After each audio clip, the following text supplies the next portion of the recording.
नमस्कार। इन खबर में आपका स्वागत है।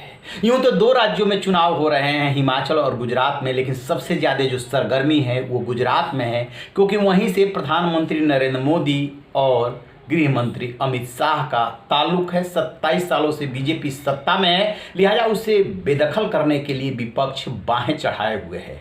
वहाँ पे अभी तक जो चुनाव होता रहा है कांग्रेस और बीजेपी के बीच होता रहा है, लेकिन इस बार आम आदमी पार्टी ने भी ताल ठोक दी है और उसके संयोजक अरविंद केजरीवाल काफ़ी आक्रामक होकर के चुनाव प्रचार कर रहे हैं। इस दौरान एक से बढ़कर के एक गड़े मुर्दे भी उखाड़े जा रहे हैं।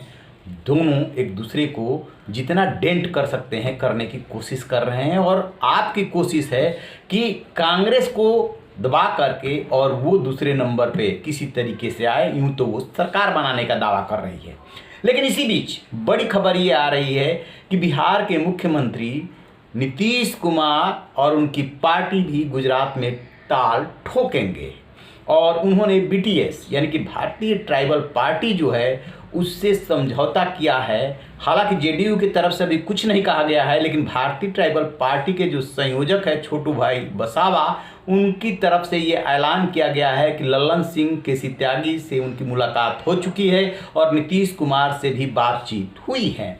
यूँ तो लोकतांत्रिक व्यवस्था में किसी को भी कहीं भी जाकर के चुनाव लड़ने का अधिकार भी है और राजनीतिक दलों को चुनाव लड़ना भी चाहिए, क्योंकि यहाँ पे बहुदलीय प्रणाली है, व्यवस्था है। लेकिन यदि नीतीश कुमार की पार्टी से समझौता होता है, जेडीयू वहाँ पे चुनाव लड़ती है, तो पीएम मोदी के घर में जेडीयू के नेताओं से और ख़ास तौर से मुख्यमंत्री नीतीश कुमार से आमना सामना होगा।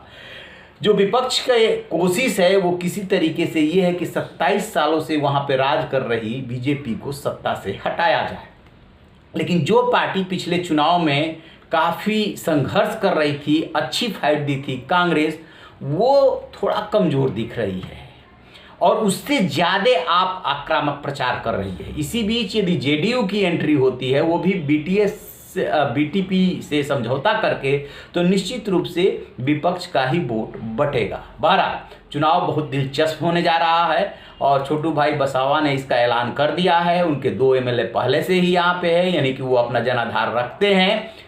और इधर जो है जेडीयू का भी दावा है, जो कोई खुल के तो नहीं बोल रहा है, लेकिन दावा है कि वहाँ पे ऑलरेडी हम पहले से चुनाव लड़ते रहे हैं, इसलिए इस बार कोई अजूबा नहीं करने जा रहे हैं और हम चुनाव लड़ेंगे, ऐसे संकेत दिए जा रहे हैं। अब देखना ये है कि जब इस पे नीतीश कुमार की प्रतिक्रिया आती है या लल्लन सिंह की प्रतिक्रिया आती है, लल्लन सिंह चूँकि पार्टी के राष्ट्रीय अध्यक्ष है, तो वो क्या कहते हैं। समय बहुत कम है, चुनाव का ऐलान हो चुका है, 1 और 5 दिसंबर को चुनाव है, 8 दिसंबर को जो है वहाँ रिजल्ट आना है हिमाचल और गुजरात का, और इस बीच में अचानक कोई पार्टी वहाँ चुनाव लड़ने के लिए जाती है तो चुनाव प्रचार के लिए उसके पास टाइम कम है।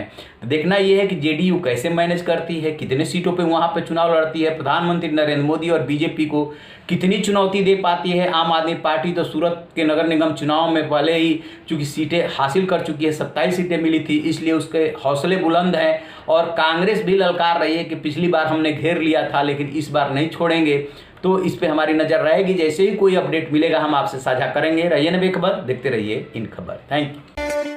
इन खबर चैनल को सब्सक्राइब करें।